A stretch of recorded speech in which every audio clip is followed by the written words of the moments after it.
James wakes up late and nearly misses his class at an international school in Jakarta. His philosophy teacher, Mr. Zimit, reluctantly grants him entry, but James's girlfriend, Petra, who happens to be the top student in their class, appears disappointed. It's their final day at this school. Mr. Zimit challenges his class of 20 students with thought-provoking exercises aimed at preparing them for the future. They engage in lively discussions and share examples of thought experiments, such as one involving a monkey typing a play overtime or a moral dilemma about saving one person versus 4. A particularly perplexing scenario revolves around an obese man and a trolley, where they contemplate making tough decisions. Subsequently, Mr. Zimit introduces a new exercise involving an imminent atomic apocalypse. In this scenario, there's a bunker equipped to accommodate only 10 people for a year, stocked with leisure items. The students must quickly decide who gains entry due to the impending radiation threat.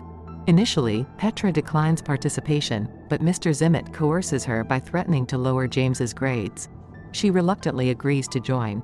Mr. Zimit distributes cards detailing each student's role in the exercise. Interestingly, he begins to cough shortly after giving cards to Petra and James. In the exercise, each student introduces their assigned character, representing various professions such as farmers, engineers, real estate agents, and more. Shockingly, Mr. Zimit shoots the published poet, arguing it's a more humane choice than subjecting them to radiation because they wouldn't fit in the bunker. Mr. Zimit, secretly possessing unique abilities within the exercise, participates as well, though his capabilities remain concealed. Following intense arguments regarding their eligibility for the bunker, a vote is taken, ultimately pitting Mr. Zimit against the opera singer. Mr. Zimit emerges as the chosen candidate. In their imaginary scenario, the group shares a 5-minute farewell and rearranges the classroom to segregate the survivors from those left outside. Gunshots ring out, revealing Mr. Zimit's ruthless act of eliminating everyone left outdoors. Petra confides in James, expressing her reluctance to have him in the bunker. James devises a plan to ensure the survival of those left outside. He covertly instructs each person to meet up later in the bunker. Mr. Zimit catches wind of this and locks them out, choosing to remain outside. Within the confines of the bunker, the group prepares for the challenging year ahead. In a fabricated garden or perhaps even on a basic daybed, they sought refuge from the overwhelming grip of depression.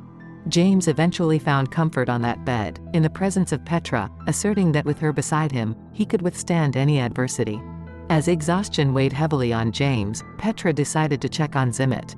Beyond the confines of their underground hideaway, Zimit held up a piece of paper, its contents cryptically declaring his possession of the exit code. The group was left in a state of uncertainty, unable to determine the truth of his claim. An entire year stretched before them, a year they would have to endure to unravel this mystery. Life in the bunker was a routine, tedious existence filled with unfulfilling and agonizing tasks. Petra, with a disheartened demeanor, continued her occasional watch over Zimit's body. It had not been the ideal year they had envisioned, far from heavenly. They couldn't help but wonder if the end of their initial ordeal marked the beginning of another. After enduring a grueling year inside the bunker, it became evident that the exit code was essential. All efforts to breach their underground prison proved futile, and their supplies dwindled to nothing. Faced with this grim reality, they made a momentous decision. The thought experiment had proven to be a dismal failure. Zimit, the guardian of the code, held the key to their salvation. With determination, they resolved to revisit the exercise, their apocalyptic circumstances still looming large. Amidst various distractions, Zimit took a moment to acquire a weapon, catching Petra's attention. A revelation followed. The cards they had initially received contained a second detail that would alter their fates. James, an organic farmer and homosexual, found acceptance, while the previously approved surgeon, now potentially carrying the Ebola virus, faced rejection.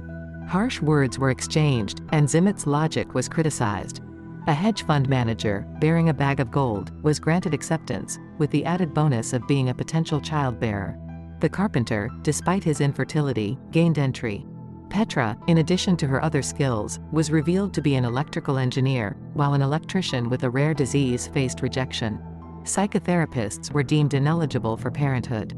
The group consisted of diverse individuals, including a zoologist advocating for PETA, a genetic lottery-winning chemist with a PhD, a real estate agent doubling as a midwife, a pastry chef with no unique attributes, an opera singer fluent in 7 languages but harboring a future threat of a throat tumor, a wine auctioneer with an IQ of 200, a fashion designer with nothing noteworthy to contribute, a harpist on the autism spectrum, a female senator turned Supreme Court justice, a soldier blessed with a perfect memory, and a housekeeper new for his kindness. The fate of a published poet remained unknown. Zimit claimed his place was reserved, yet the exit code remained elusive. Those excluded from the sanctuary of the bunker attempted to escape the outside explosions but failed. Those chosen for refuge hurried to the bunker. Petra, awakened from her slumber, ventured to investigate and stumbled upon James with the chemist. It was revealed that James was also homosexual outside the confines of the thought experiment. Despite the roles assigned to them on the cards, they clung to their true selves within this experiment. Petra felt a mild sense of disappointment. The group gathered to discuss their plans for procreation, ultimately excluding the carpenter, the chemist, and James from consideration. Petra was paired with Zimit, the midwife found herself with the soldier, and the senator was matched with the housekeeper. Explosions continued to ravage the world outside. After 10 weeks without any pregnancies, Zimit argued for a change of couples. The soldier with a perfect memory resisted, deeming their focus on logic excessive. Zimit took matters into his own hands, brandishing a gun and forcing everyone but the soldier to exit the room. In the ensuing chaos, the chemist made a desperate move, causing Zimit to drop the weapon. The soldier, however, retrieved it and aimed it at Zimit, but his resolve remained unshaken. Zimit seemed to gain the upper hand, but the chemist resorted to a makeshift weapon, a pencil, jabbing it into Zimit's ear. In response, Zimit opened the bunker doors, unleashing a deadly fate upon them all. It was another failed attempt. James questioned Zimit's motives, particularly his fixation on punishing them. He mentioned a curious cough that had afflicted Zimit when he assigned roles to James and Petra, a cough that had vanished since. Pretending to leave, James made a sudden grab for the card box, discovering hidden compartments and tampering with their cards. He confronted Zimit, seeking answers for his vendetta. In response, Zimit invoked Plato's allegory of the cave. Zimit's assertion about the allegory bearing some resemblance to James sparks a heated discussion among the participants. Zimit firmly argues that the primary intention of this exercise is to compel James to come face to face with the stark reality that his privilege has left him ill-prepared for the real-life challenges that ordinary people encounter. James, however, vehemently disagrees with this assessment. He raises a valid point, questioning why he was assigned the role of a farmer in the first place when he could have been given a role that society often perceives as less valuable, such as that of a florist. Despite the disagreement, Petra insists on repeating the exercise for a third time, with a twist. James is now assigned the role of a florist, and this time, their setting is a deserted island. They find themselves arriving on the island early, and as the exercise unfolds, it becomes evident that Zimit's intentions extend far beyond what anyone could have imagined. During this iteration, Zimit pretends to conduct a cursory inspection, but it quickly becomes apparent that his actions are shrouded in secrecy. He covertly retrieves a concealed firearm and hides the remaining weapons. Although a mysterious noise startles them, Zimit dismisses it without a second thought. Outside, Petra joins him, extending an innocent hug as she acknowledges how tough this experience has been for him. She then makes an unexpected request for everyone to trust her in deciding who should enter the hypothetical bunker that will shield them from impending disaster. Surprisingly, they all agree with her proposal. With unwavering confidence, Petra begins to make her choices and offers detailed explanations for each selection. She opts for a wine auctioneer with a high IQ, emphasizing the potential benefits of wine in a post-apocalyptic world. Zimit is left utterly speechless. Petra also selects a talented fashion designer, highlighting how the ability to dress well can boost confidence and productivity, essential for rebuilding civilization. Additionally, she chooses a poet who happens to be a champion poker player, a harpist with autism because of her unique musical gift, and a surgeon who once faced exposure to the Ebola virus, a controversial choice due to potential infection risks. To everyone's surprise, Petra also chooses an opera singer, even though her voice may diminish over time. A chemist with perfect genes is the next pick, though he expresses regret at being the only homosexual without a partner. The pastry chef bravely comes out as gay and is welcomed into the bunker. With only 2 slots remaining, Petra selects James, much to Zimit's vehement objection. Zimit even goes as far as threatening her with a failing grade to deter her choice. In a tense moment, Zimit reaches for his gun, only to realize that it has mysteriously disappeared. Petra, having taken it during her earlier hug with him, returns the weapon. But instead of bullets, she hands him just 2, a symbolic gesture indicating her desire to avoid a tragic ending like in the previous exercise. Feeling threatened by the turn of events, James brandishes a rifle, having witnessed Zimit's attempt to conceal the guns. As the situation escalates, Zimit reluctantly reveals that he alone knows the exit code to the bunker. However, a soldier among them, blessed with a perfect memory, remembers the code from a previous iteration. Realizing the odds stacked against him, Zimit concedes defeat and decides to leave the group. Petra, determined to ensure every life is treated as equal, wants to offer the last spot to the soldier. However, the soldier refuses, and a sterile carpenter steps forward to take the final slot. As the group prepares to enter the bunker, James pleads with Petra to join them. She deliberates for a moment but ultimately decides to take a boat and attempt to escape the radiation zone. To her surprise, the carpenter reveals that he possesses the boat keys and swiftly switches places with her just before the bunker door closes.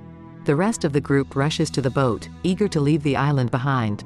Reflecting on the thought exercise, Petra acknowledges that despite the dire circumstances, they managed to find moments of happiness and camaraderie through card games, enjoying good wine, Shakespearean performances, sharing original poems, and bonding over their shared experiences. In a heartfelt confession, James opens up about his love for Petra, but she hesitates to reciprocate.